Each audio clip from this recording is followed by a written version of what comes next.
Welcome to FT World. Angus Deaton is a bow-tie-wearing Princeton economics professor, originally from Scotland, and this year's laureate of the Nobel Memorial Prize for Economics. He's both an economist, technically extremely accomplished, and also a public intellectual who has written engaging popular books. Today we'll discuss his work with FT economics correspondent Ferdinando Giugliano. Ferdy, thanks for joining me. Let's start with the technical bit. Can you explain in just lay language the main features of the technical and theoretical contributions that Angus Deaton has made? Well, Angus Deaton has made contribution, I would say, in two major fields. One is the study of consumption, i.e. people's shopping behaviors. And some of his earliest work with John Muhlbauer at the University of Oxford was trying to understand how people make decisions, and he built some models, a system of equations which tried to put together, for example, changes in income as well as changes in other prices. Because one of the things he recognized is that if you want to understand what's happening to the consumption of one good, you need to take into account what's happening to, for example, to the prices of other goods as well. And he overturned some common perceptions, theoretical perceptions about how people behave. One of the things he looked at was, for example, how liquidity constraints, i.e. when people, for example, or credit constraints, when people can't borrow as much as they want from the bank, do have an effect on consumption decision. And this was important to link the world of microeconomics, i.e. what individual people like you and me do on a day-to-day basis, with macroeconomics, i.e. The behavior of an economy as a whole. And he was not afraid of testing hypotheses by real economic heavyweights like Milton Friedman or Franco Modigliani.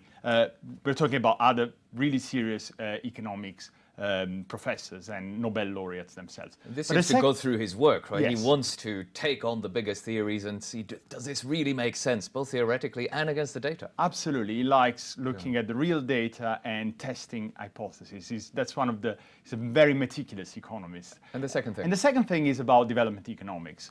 If you go around Washington at the World Bank, in particular, but also the IMF, his study on how you conduct household surveys in developing countries are really what everyone is looking at.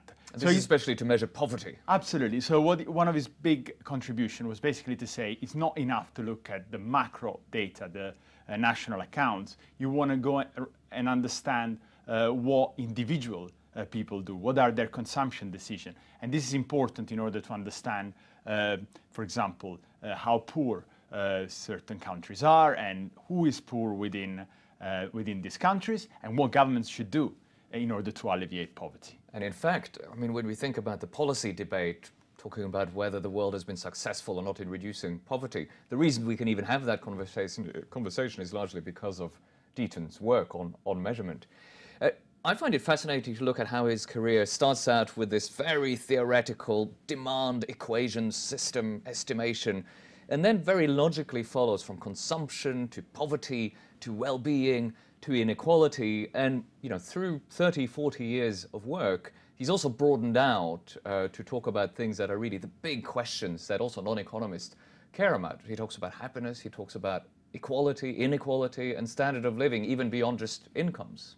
Yeah, absolutely. I mean, it looks like these are subjects he feels he can now master and has something interesting to say. You can see a clear intellectual path there, which is very rigorous, but brings him really to give some quite bold statement these days about issues such as, for example, foreign aid. So tell us about his policy conclusions. Yeah, for example, on foreign aid, he's not a fan. I mean, he says it's good to have foreign aid if you need to build a hospital, for example, somewhere where there isn't one, and if this leads to some, for example, kids being saved, that's great.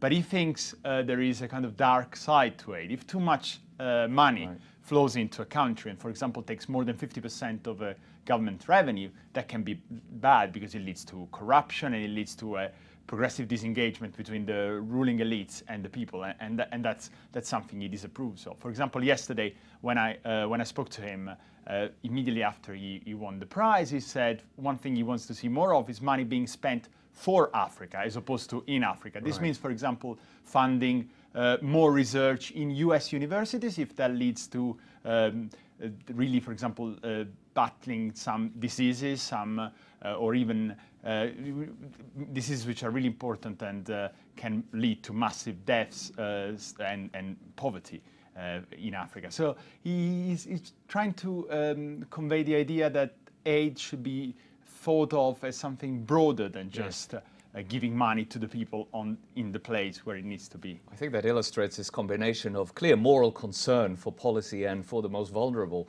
with very hard-headed skepticism about what we know, how we know it, let's go out and test it.